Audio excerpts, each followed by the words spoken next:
Yo, what up? It's KMK back with another Sea of Thieves video. I wanted to talk today about two routes I use to get some of the best gold per hour in the game, as well as a lot of XP.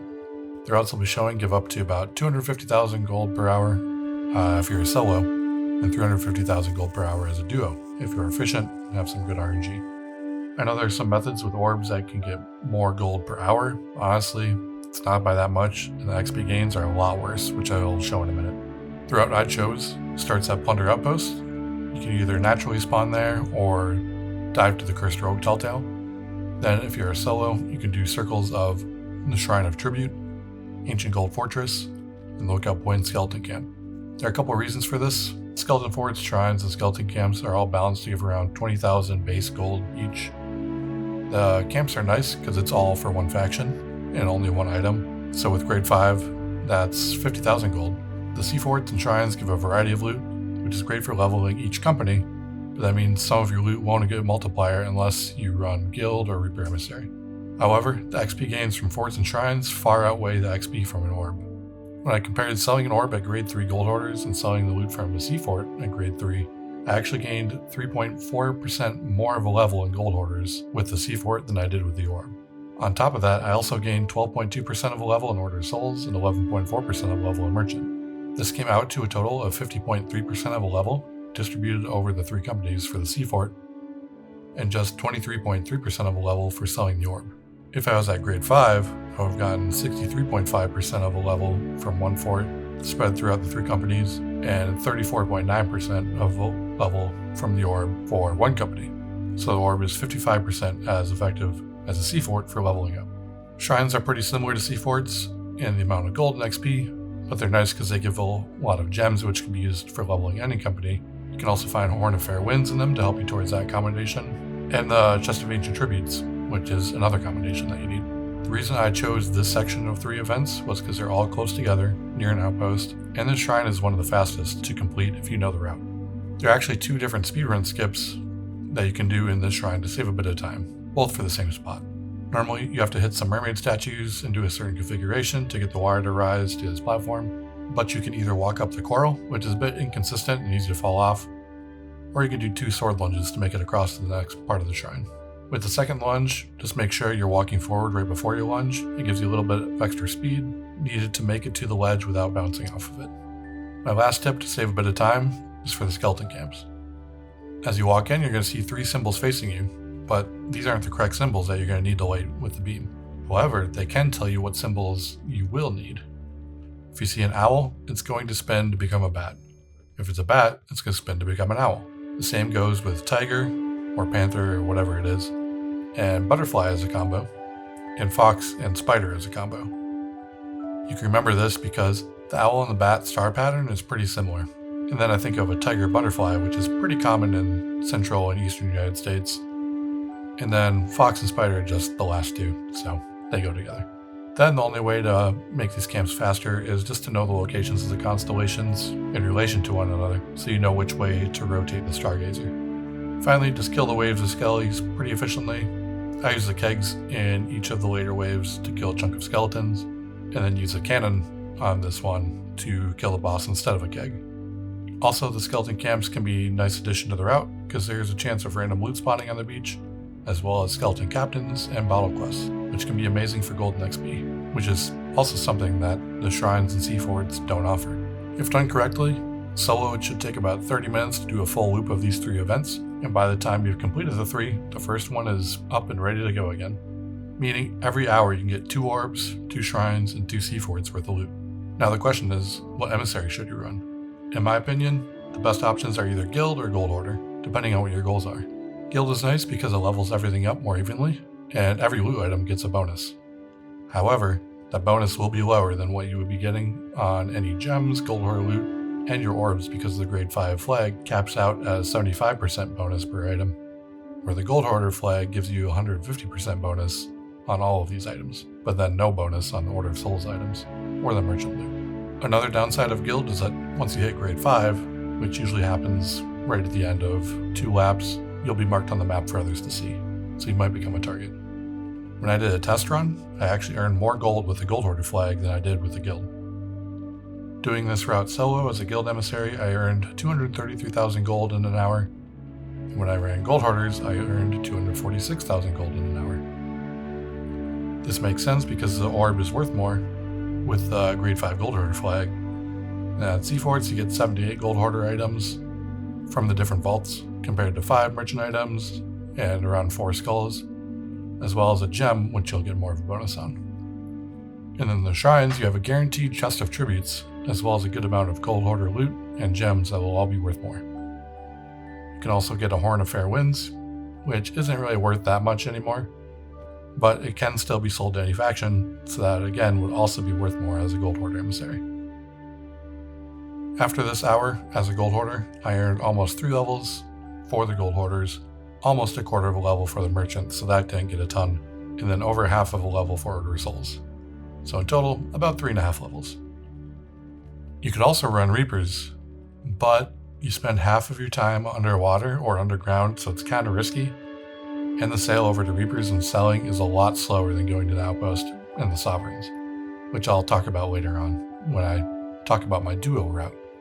Lastly, you could do what I plan on doing for my Pirate Legend speedrun, where I'll be cycling emissaries and only selling the loot when it's at a grade 5 for that emissary. This is best for really long play sessions, like 5 hours or more, but since everything gets a 2.5 times multiplier instead of the guild at 1.75, you'll be gaining roughly 333,000 gold per hour as a solo player. If you look at the best orb routes that people have mentioned in videos for playing solo, they say that you can dive to Plunder Outpost, just like I talked about here, get the orb from Lookout Point, and sell it in 9 minutes.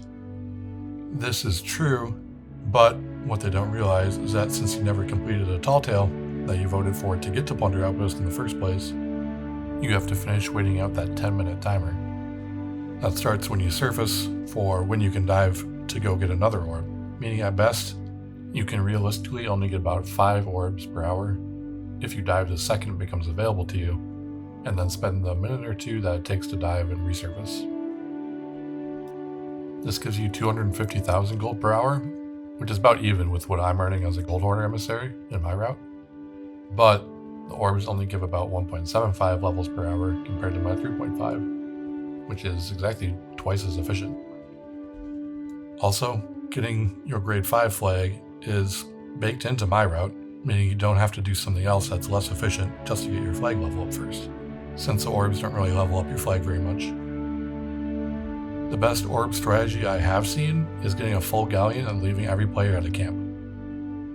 With this method, you can get roughly 3 orbs per hour per person if you complete the camps in 5 minutes and then wait out the 15-minute time for the camps to reset, resulting in 12 orbs per hour total, or 600,000 gold per hour.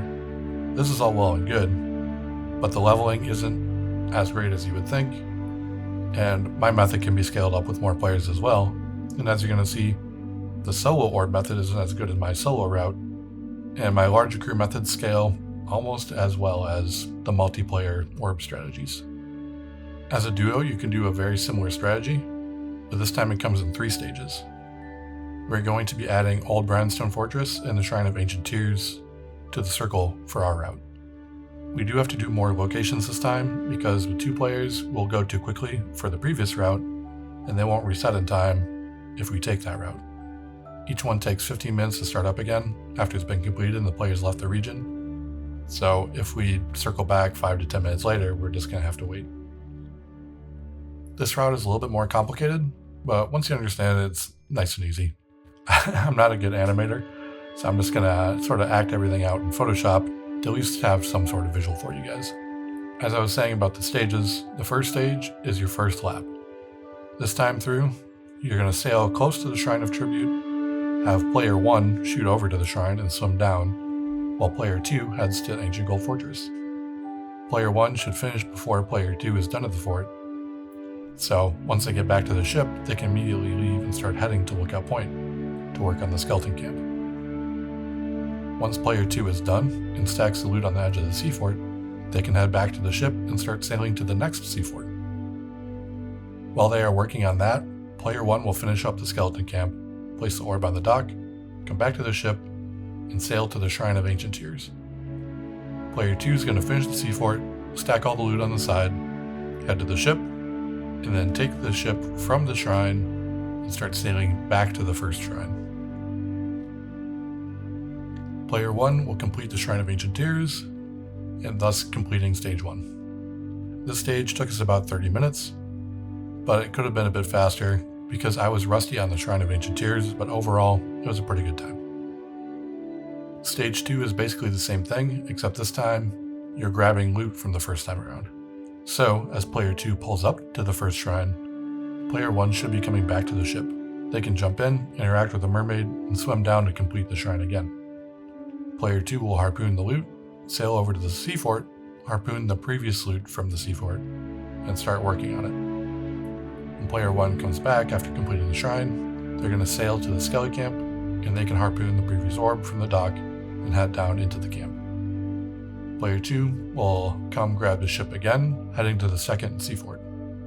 Then they'll grab the loot from there before working on the sea fort.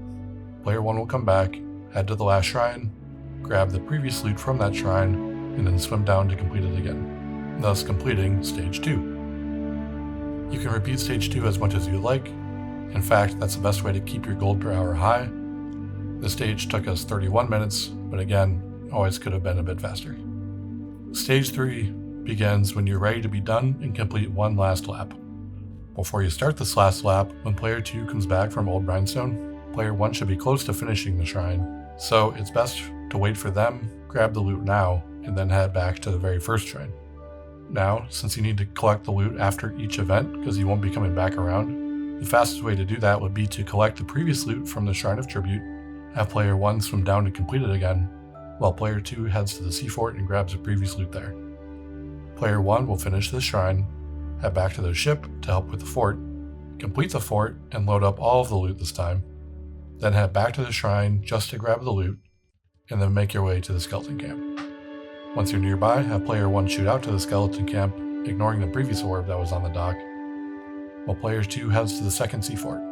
Once player 1 finishes the camp, again head back to the ship and help grab the loot from the previous sea fort lap, and then the one that you guys are currently working on.